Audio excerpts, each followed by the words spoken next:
বিজলী press ক্লাবত বৃহস্পতিবাৰে ৰাজবংশী জাতীয় পৰিষদৰ সাধাৰণ সম্পাদক বিশ্বজিৎ ৰায়ৰ সংবাদমেল সম্বোধন।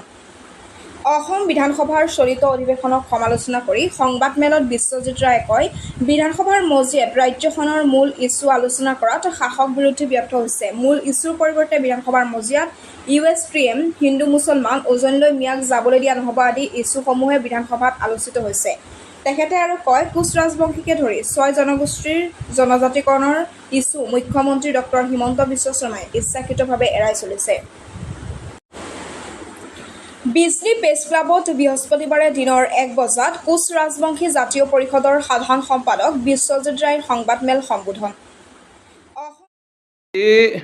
শেহতীয়াভাৱে অসম বিধানসভাৰ যি অধিৱেশন চলি আছে আৰু সেই অধিৱেশনত যি মূল বিষয়বিলাক যি আলোচনা হ'ব লাগিছিল, আমি দেখিছোঁ শাসক বা বিৰোধী কোনো পক্ষই সেই প্ৰকৃত আলোচনাবিলাক আজি কৰা দেখা নাই। আজি এছেম্বলিখন এখন মাছৰ বজাৰৰ দৰে হৈ গৈছে। আজি ধৰ্মৰ চৰ্চা হৈছে, হিন্দু মুছলমানৰ কথা কৈছে, কিন্তু আজি কেন্দ্ৰ আৰু ৰাজ্যত অধিষ্ঠিত বিজেপি নেতৃত্বাধীন চৰকাৰখনে শাসনত অহাৰ আগতে যিবিলাক প্ৰতিশ্ৰুতি দিছিল, সেই প্ৰতিশ্ৰুতিবিলাক কিয় ফলপ্ৰসূ নকৰিলে, কিয় কাৰ্যকৰী নকৰিলে, এই কথাবিলাক আচলতে আজি বিৰোধী পক্ষই সজৰে বিধানসভাৰ মজিয়াত তেওঁলোকক প্ৰশ্ন কৰিব লাগিছিল।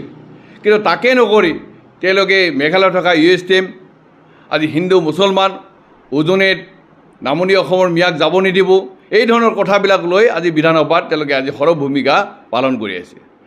আৰু শাসকীয় দলেও বৰ্তমান চৰকাৰৰ মুখ্যমন্ত্ৰী ডক্টৰ হিমন্ত বিশ্ব চৰকাৰেও আজি অসমৰ কোচ ৰাজবংশী জনগোষ্ঠীক জনজাতিকৰণৰ প্ৰতিশ্ৰুতি দিছিল।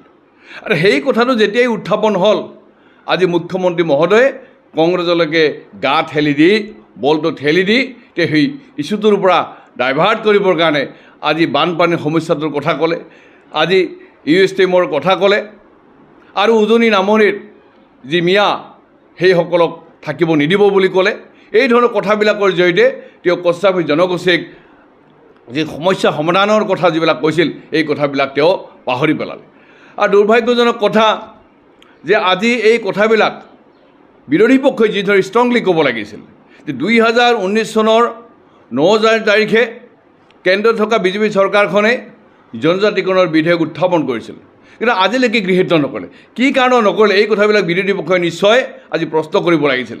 আজি মুখ্যমন্ত্ৰীয়ে কৈছে, কংগ্ৰেছ চৰকাৰৰ দিনত বিধানসভাৰ মজিয়াত বৰ্তমানৰ জনজাতিসকলৰ কোনো অসুবিধা নোহোৱাকৈ জনজাতিকৰণৰ কথা কৈছিল। আৰু একেদৰে বৰ্তমান মুখ্যমন্ত্ৰী ডক্টৰ হিমন্ত বিশ্ব শৰ্মা তদানীন্তন কংগ্ৰেছ চৰকাৰৰ এগৰাকী শক্তিশালী মন্ত্ৰী আছিল, আৰু তেখেতেই আজি অসমৰ মুখ্যমন্ত্ৰীৰ আসন শুৱনি কৰি আছে। আৰু তেখেতে মুখ্যমন্ত্ৰীৰ আসন অধিষ্ঠিত হোৱাৰ আগতেই কোচ ৰাজবংশী জনগোষ্ঠীৰ জাতীয় দল সংগঠনলৈ বহি পেলাই কোচ ৰাজবংশী জনগোষ্ঠীৰ জনজাতিকৰণৰ বিষয়টো সমাধান কৰাৰ তেওঁ আশ্বাস দিছিল, প্ৰতিশ্ৰুতি দিছিল। কিন্তু সেই একেগৰাকী মুখ্যমন্ত্ৰী এতিয়া কংগ্ৰেছৰ দিনত বিধানসভাৰ মজিয়াত থকা সেই প্ৰস্তাৱৰ কাৰণে তেওঁ কৰিব নোৱাৰা বুলি ক'লে। যদি তেনেকুৱা ধৰণৰ প্ৰস্তাৱ আছে, ইতিমধ্যে বিৰোধী দলবিলাকে কৈছে যে তেনেকুৱা ধৰণৰ যদি প্ৰস্তাৱ আছে, সেইটো সংশোধন কৰি পেলাই কেন্দ্ৰীয় চৰকাৰে প্ৰেৰণ কৰি জনজাতিৰ মৰ্যাদা প্ৰদান কৰিবলৈ। আৰু সেই কথাটোকে আমি মুখ্যমন্ত্ৰী মহোদয়ক বাৰে বাৰে কৈ আছোঁ যে বৰ্তমানৰ জনজাতিসকলৰ কোনো অধিকাৰ খৰ্ব নোহোৱাকৈ আমাক জনজাতিকৰণ কৰিব লাগে। আৰু পূৰ্বৰ চৰকাৰে যদি কিবা কেৰণ থৈ গৈছে, কিবা প্ৰস্তাৱ লৈ থৈছে, তেতিয়াহ'লে বিধানসভাৰ মজিয়াত সেইটো এমেণ্ডমেণ্ট কৰি পেলাই কেন্দ্ৰীয় চৰকাৰ প্ৰেৰণ কৰি জনজাতিৰ বিষয়টো সমাধান কৰিব লাগে। কিন্তু তাকে নকৰি তেওঁ নিজৰ দিয়া প্ৰতিশ্ৰুতি তেওঁ আজি আনলৈ গা ঠেলি দি আজি সেই বিষয়টোৰ পৰা তেওঁ আঁতৰি থাকিব খোজে। আমি যুগ যুগৰ কাৰণে আপোনালোকক ভোট দিম, আৰু 2026 চনতো যদি এনেকুৱা ধৰণৰ সংকীৰ্ণ দৃষ্টিভংগীৰে আপুনি ৰাজনীতিৰ পথাৰত আকৌ মুখ্যমন্ত্ৰী হোৱাৰ সপোন দেখিছে, সেই সপোন কিন্তু এইবাৰ অসমৰ মানুহে কোচ ৰাজবংশী সকলে সেই সপোন আপোনাৰ দিঠকত হ'বলৈ নিদিয়ে। এই কথাটো আমি স্পষ্টভাৱে আপোনাক জনাই দিওঁ।